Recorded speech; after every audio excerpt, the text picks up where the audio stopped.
So in today's class, we will discuss about the new chapter called metrology. Okay, it is the science dealing with the measurements. So metrology, in another words,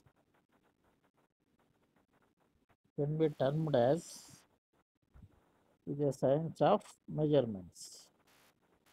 Okay,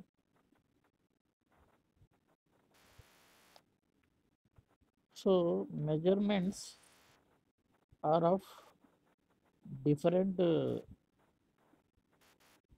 types. We have linear measurements,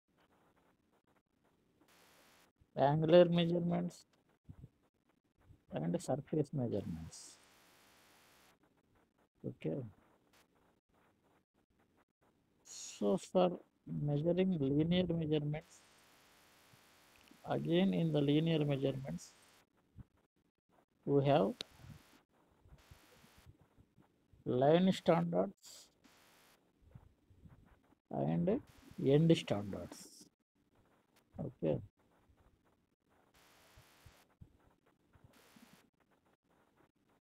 here to measure the line standards, we have an instrument called an engineering scale. To measure a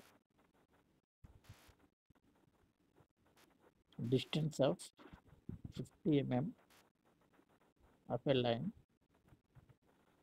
naturally we are using the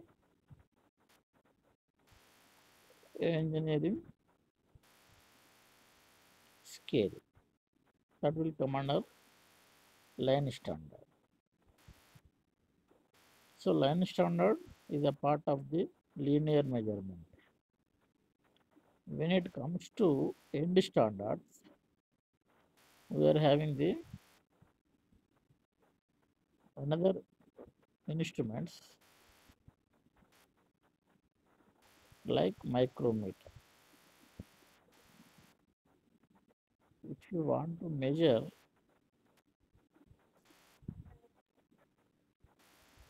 the length of a cylindrical bar of mild steel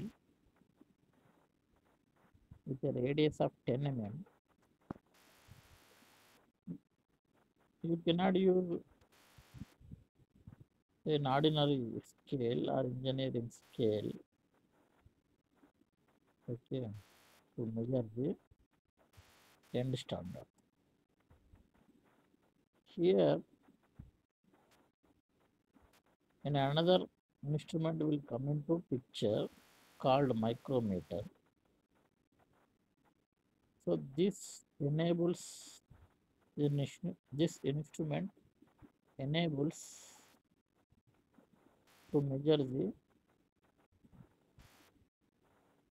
value of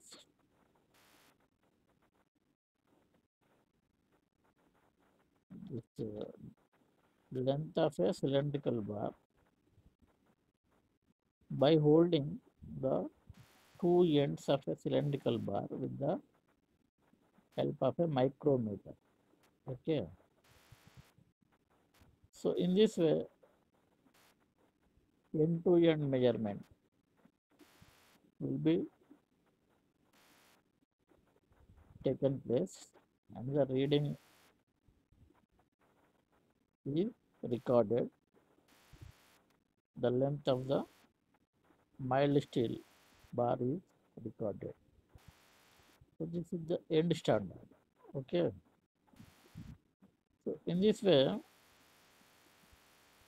this end standard also is a type of linear measurements. So apart from the linear measurements, we also have the angular measurement. We need to measure the angle between two sides. In that case, that case what will happen is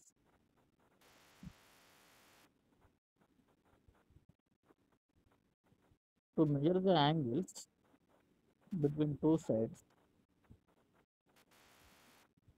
we have different instruments like bevel protractor,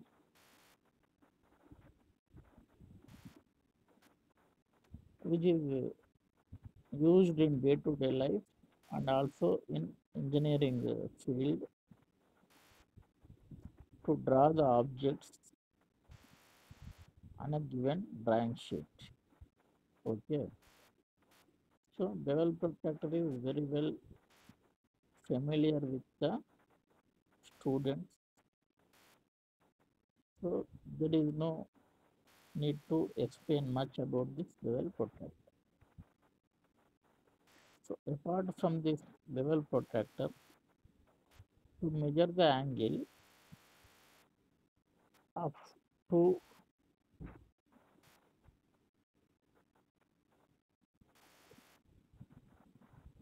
to measure the angle between the two surfaces, we're also having the another instrument called this sine bar. Sine bar uses the slip gauges to measure the angle. If you see the constructional details of sine bar, okay, it will have the rollers on both ends of the sine bar. On the upper end of the sine bar, there are rollers, and on the roller bottom end of the sine bar, there are rollers. Sine bar, the constructional details of sine bar, if you look at it is of inclined in nature. Okay, the sine bar is kept on the work table. Okay, then what we will do is we will take the slip gauges. Okay, take the slip gauges and we'll keep the slip gauges of different thicknesses one over the other, so that the final slip gauge, which is kept on the topmost, will reach the will rollers which are kept on the top of the sine bar. Okay, once these slip gauges touch the top rollers, okay, then the height of the top rollers from the datum line, okay, will be measured. Suppose if you place a slip gauge of 5 mm thickness alongside the sine bar, then again if you place another slip gauge of 2 mm thickness over the 5 mm thickness slip gauge, then if you go on continuing placing the slip gauges like this, 5 to 5 to, this is one set of slip gauges, again 5 to 5 to another set of slip gauges. Okay, near about 10 to 11 slip gauges are required. Suppose we are assuming that near about 10 slip gauges are required to touch the upper rollers of the sine bar. So 5 to 5 to is a set of slip gauges. 5 is the thickness of a slip gauge. 2 mm is the thickness of a slip gauge. Again 5 mm is the thickness of slip gauge. Again 2 mm is the thickness of slip gauge. This is one set. In a similar fashion, another set of slip gauges with the same thicknesses, okay, are placed over this slip gauges. So totally 8 slip gauges are there. Again, 9 slip gauges, 5, 5 mm, 5 mm slip gauge. Then the final slip gauge is a 2 mm thickness that will touch the roller of the slip gauge. Okay. Then you see there are 5 to 5 to, that is 14. Again 5 to 5 to, that is 14, 28. These are 8 gauges. Then remaining 2 gauges 5 to, that's 7 mm. So 28 plus 7, 35 mm is the height of the roller from the table. So 35 mm, that is the height. Okay. If you draw a horizontal line with the what you can say bottom rollers, okay, so the angle between the bottom rollers and the horizontal line, that is sin theta. If you take sin theta is the height divided by the hypotenuse. That means hypotenuse is nothing but the distance between the two rollers, okay, that is d. So 35 divided by capital D. So this will give the angle of the this sine bar with reference to the plane surfaces. So in this way, sine bar is used to measure the angles. Okay. Again,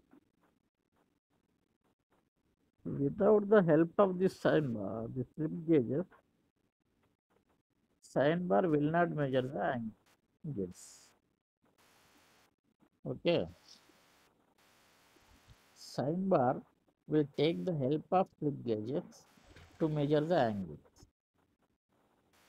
Sine bar alone will not measure the angles, so it will have the requirement of slip gauges to measure the angles.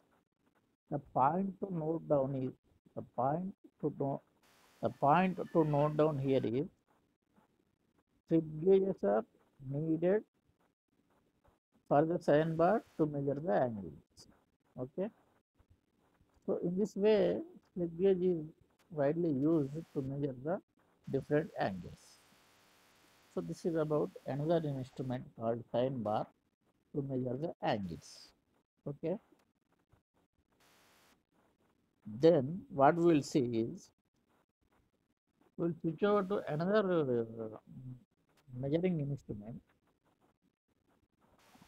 that is known as angles measurements. Okay, angular measurements. Apart from sine bar, we will also have the angle gauges. Angle gauges. So these angle gauges will measure all the angles right from the simple angles to the complicated angles, like the angles of threaded portions, the angle between the two threads, and the angle between the knurling of an object, the angle between the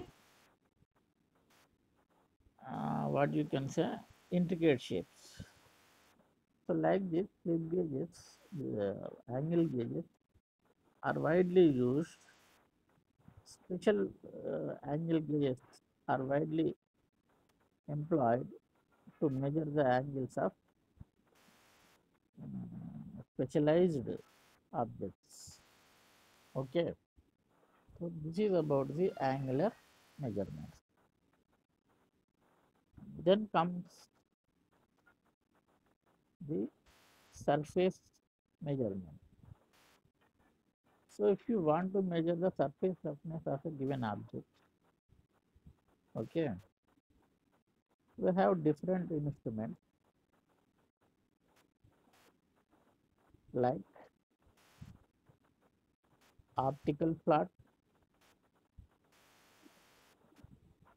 and autocollimator, profilometer, interferometer. Okay, all these instruments will measure the surface roughness of a given object.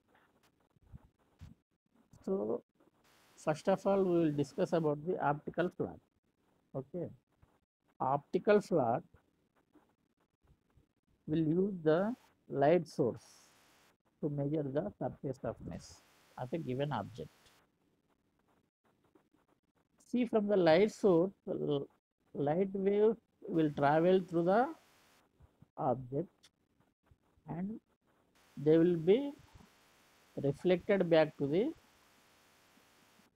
space. If number of light waves coming into the object and reflecting back, scattering back,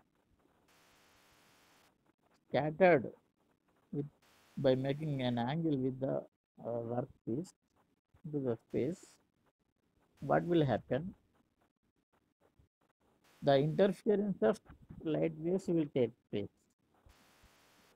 So with this interference of a light wave, we will measure the surface roughness of the given object. So how we will measure the interference? How we will measure the surface roughness of the object with the interference of the light waves? Suppose if the light waves are interfered and scattered back without any penetration into the object, it implies that the surface is free of any defects like blurs, sur surface cracks, blowholes, and and and any other defect. Then the surface is said to be fully finished. Okay. If the light wave will travel through the object and will make an angle, and some of the light waves are absorbed into the workpiece, then it is treated as the workpiece is having the some cracks. Okay, so if the workpiece is having some cracks, it will scatter within a wide angle when compared to the workpiece without the defects. Work,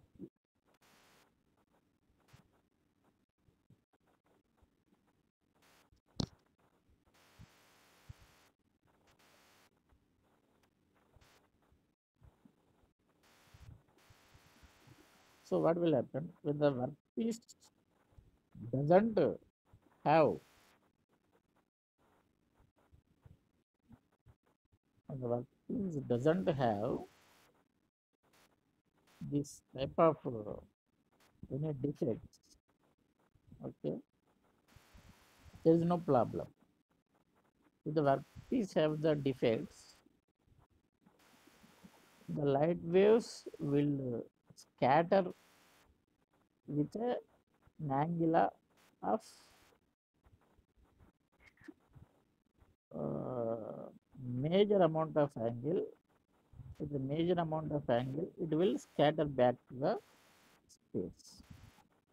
So, if the light waves will make a wide range of angles, it can be treated as workpiece is having some defects. So, in this fashion, we can um, measure the surface roughness of the objects by using the optical flat. Okay, this is the brief description about the optical flaw. Then coming back to the autocollimator. Autocollimator is a vital instrument which is which is exclusively used in the mechanical industry. As I said earlier, autocollimator, the name indicates, it will test the surface roughness with the attachments attached to the instruments by self. Okay, auto means self. So with the self attachments which are fixed to the autocollimator instruments, it will decide whether the surface roughness is up to the standards or not. So this is about the autocollimator. Then we'll go for the interferometer. Okay. Then in interferometer also there will be interference of light waves, and it is similar to the optical flat methodology. Okay. So in this way, surface roughness of the given object can be measured, whether the surface is free of defects or surface is having any defects. So all these instruments will help in measuring the surface roughness of given object. Then switching over to the comparators. Comparators generally used to measure a given size, and that given size is known as the known size. So after measuring the known size, the comparator what it will do is it will compare the known size with the standard size. Suppose if the comparator is asked to measure 100 mm distance, then the comparator will read only 98 mm. That is the known reading. Okay, known size. This 98 mm known size will be compared to the standard size of 100 mm. That will be fixed by the American Society of Mechanical Engineers. Okay. The main function of the comparator is to compare the known size with the standard size. Okay. So this is about the functioning of comparators. Okay. Again, if you look at briefly about comparators, we're also having different types of comparators like mechanical comparators, electrical comparators, optical comparators, pneumatic comparators. All these comparators, the, will measure the known size and compare the known size with the standard size.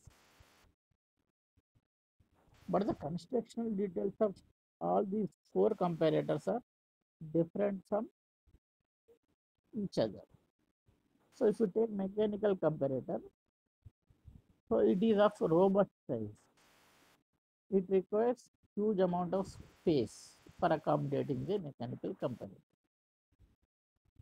So it will have so many parts. Okay. So manually this mechanical comparator is manually operated, okay, by the operator. So this mechanical comparator will directly give the reading, okay, and that reading, known size, reading is nothing but the known size will be compared to the actual size. So this is regarding the mechanical comparator. And when it comes to electrical comparator, electrical comparators are required little amount of space when compared to mechanical comparators, and with the help of electrical grids, electrical grids, this the size is measured, the known size, and the same is compared with the standard size. Okay. So again switching over to the optical comparator. So optical comparators obviously will use the light source to measure the given size, that is known size, and again the known size is compared with the, what we can say, the standard size. Okay. Again the fourth comparator is pneumatic comparator. In the pneumatic comparator, we will use the pressurized air to measure the given size, that is the known size, and the known size is compared with the standard size. Okay. All these comparators, the primary aim is to measure the given size, to measure the given size, to measure the given size, and to measure the given size, and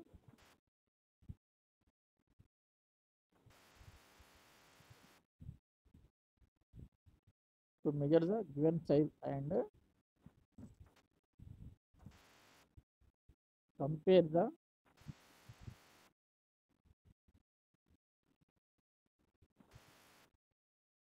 compare the known size with the standard size. Okay.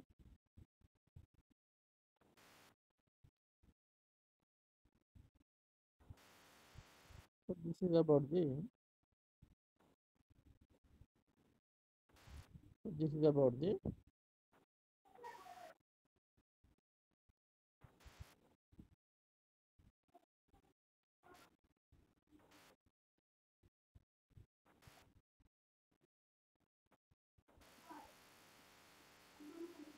this is about the, what you can say,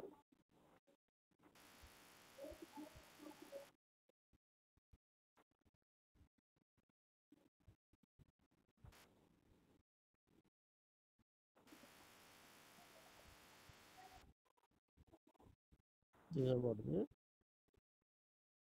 comparators which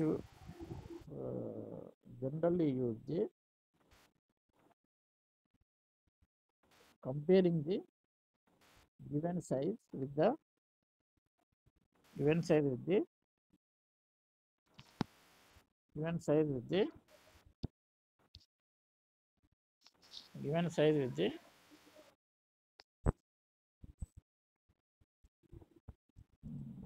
standard size. Okay. Hmm. This is regarding the comparators. Okay. Then what we will do is we will we will switch over to the we'll switch over to the we'll switch over to the mm, this we'll switch over to the calibration techniques. Okay, so calibration is nothing but measurement of measuring instruments. Calibration. Okay, so what is the need?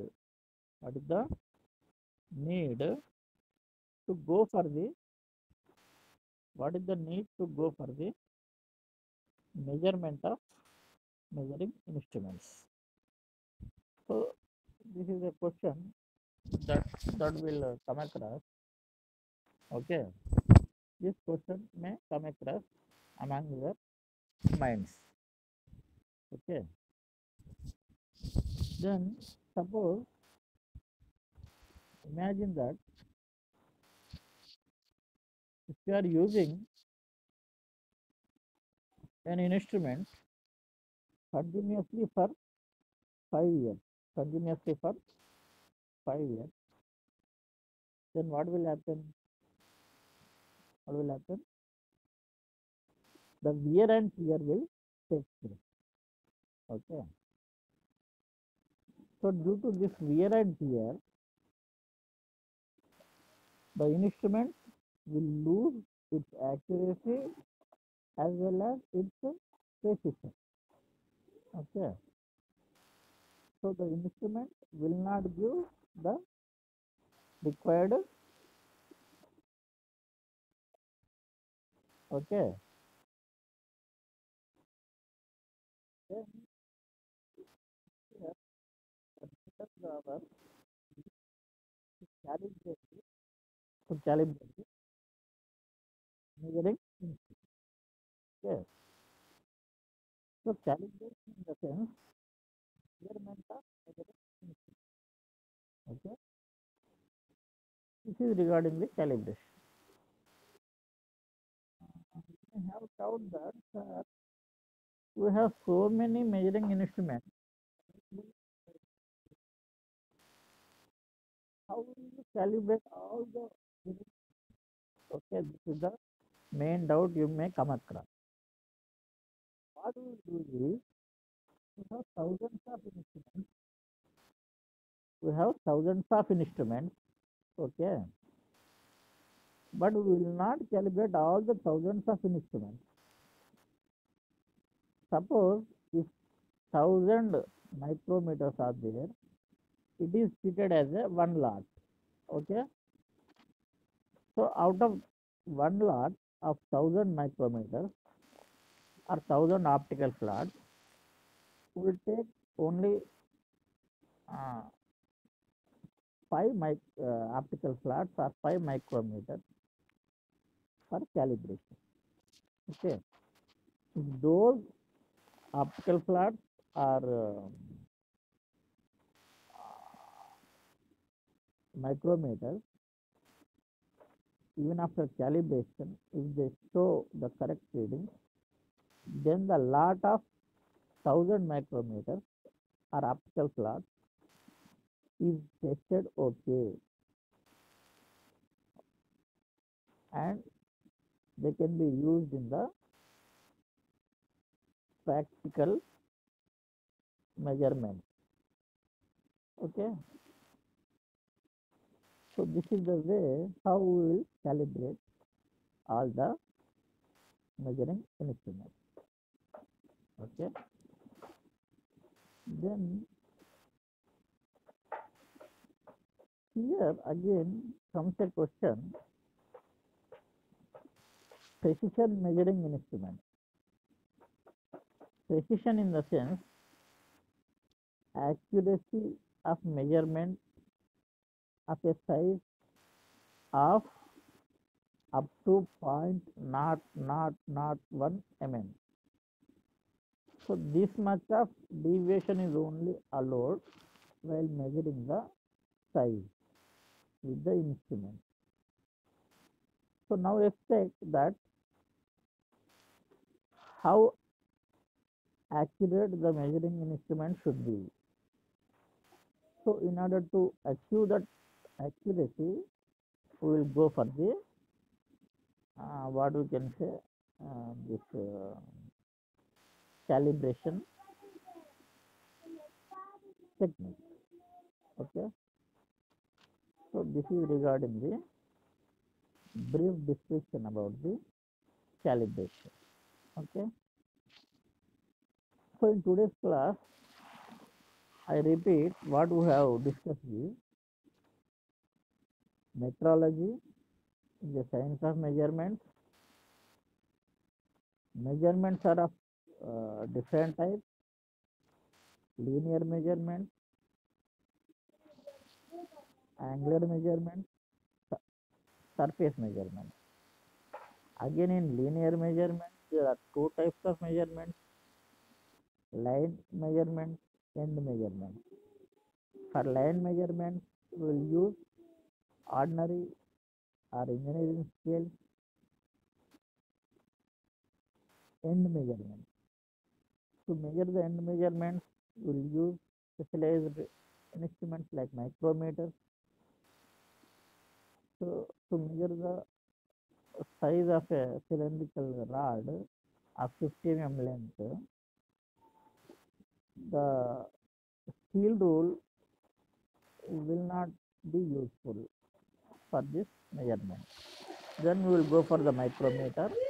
The micrometer will hold the two sides of the rectangle, this circular bar. Then it will give the reading. Okay, this is about linear measurement. Coming back to the angular measurements, we are having the different types of instruments to measure the angle. So first one is popular angular measurement instrument is bevel protractor. So in your drawing compass, you will be definitely having the bevel protractor to draw any angle between the two sides. So that is widely used. No need to explain about much about the bevel protractor. Again, another instrument is there to measure the bevel this angle, that is known as sine bar. Sine bar, if you see the constructional details of sine bar, if you see the constructional details of the sine bar, it is having the rollers both sides. If you place the sine bar on the work table, it is in the inclined shape. On the inclined shape, top rollers are there, bottom rollers are there. Okay. Then how angle will be measured is sine bar will take the help of the slip gauges. We will put the slip gauges alongside the sine bar of different thicknesses of slip gauges. We will put one over the other so that the final slip gauge will touch the upper roller of the sine bar. Then it will give the height of the upper roller from the datum line. Okay. So here the angle will be measured. Sin theta is equal to the height by the hypotenuse. Hypotenuse here is the distance between the rollers. Okay. Like this, sine bar will be used to measure the angle. Then again for measurement of angles, we have another instruments like angle gauges. Angle gauges vary from simple angle gauges to complicated angle gauges. Okay. Then what we will do is,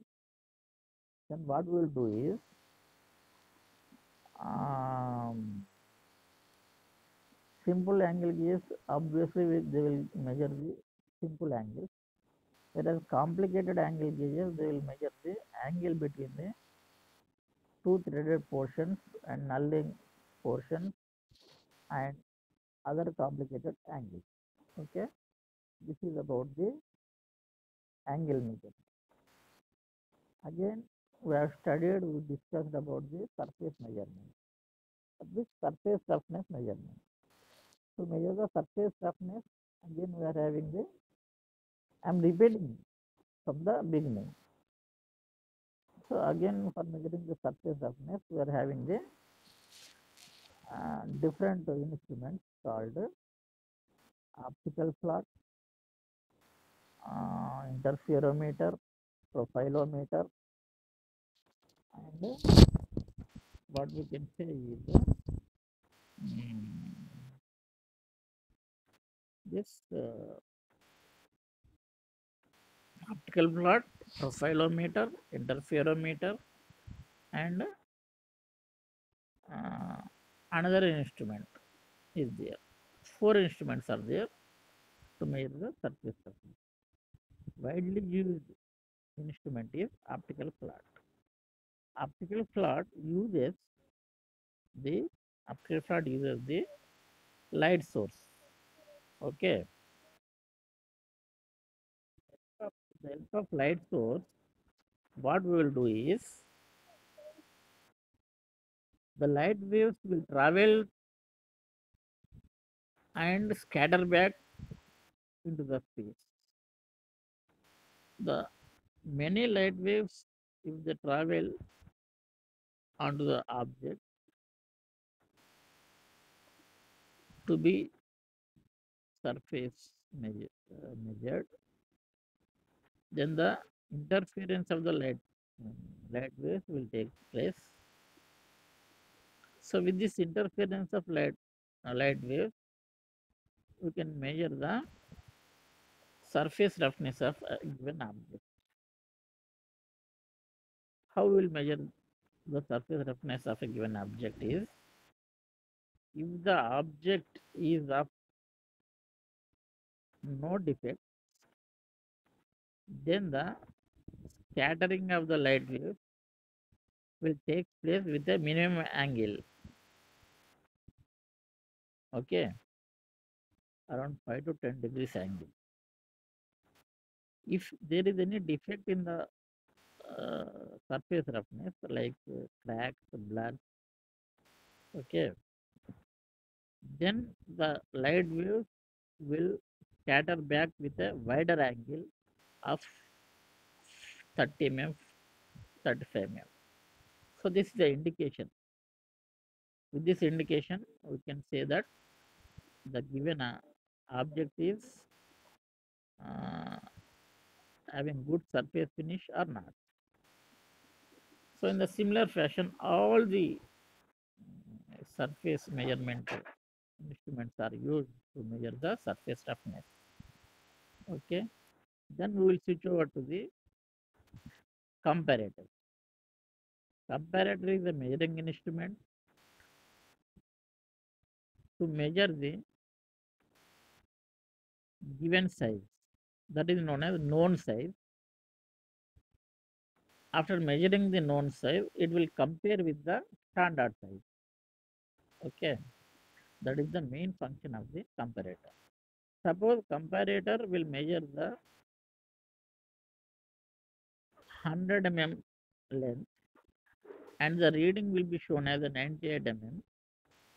This 98 mm is known as the known size and the 100 mm is the standard size. This comparator will uh, compare the 98 mm with the 100 mm. Then the deviation will be recorded. Okay, like this comparator will act for comparing the known size with the standard size. Okay, again in comparators, we are having the different types of comparators. First one is mechanical comparator, second one is electrical comparators, third one is optical comparators, fourth one is pneumatic comparator. Out of all these comparators, pneumatic comparator is very cheap and it utilizes the pressurized air, okay, to measure the sizes and the compare the known sizes with the standard sizes. Okay, then we'll switch over to the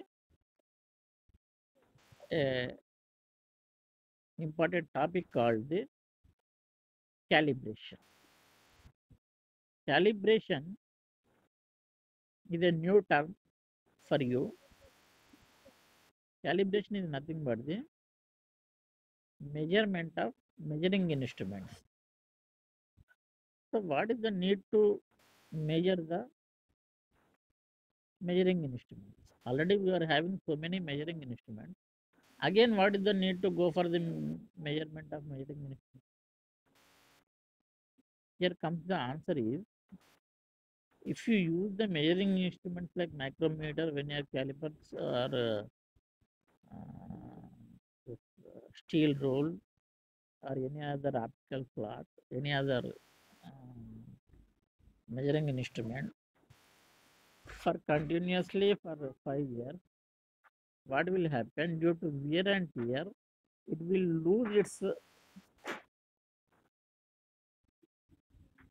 lose its accuracy and precision. Okay, to confirm whether the instrument is giving the right uh, measurement or not, we will go for the calibration. Okay, so you may come across with the doubt that, sir, we are having thousands of instruments. All the thousands of instruments, is it possible to calibrate? So we will not calibrate all the instruments. Okay. Suppose there are 1,000 micrometers in an industry. 1,000 is a lot, one lot. Out of one lot of 1,000 micrometers or 1,000 optical flags, we will take only five optical flags for calibration. If the calibration of five optical flags is carried out and the five optical flags are giving good results, then we can say that the entire lot is acceptable for usage in measuring the values, measuring, taking the reading. Okay, this is how we will measure the readings or sizes. Okay, so this is regarding the brief description about the metrology chapter. Thank you.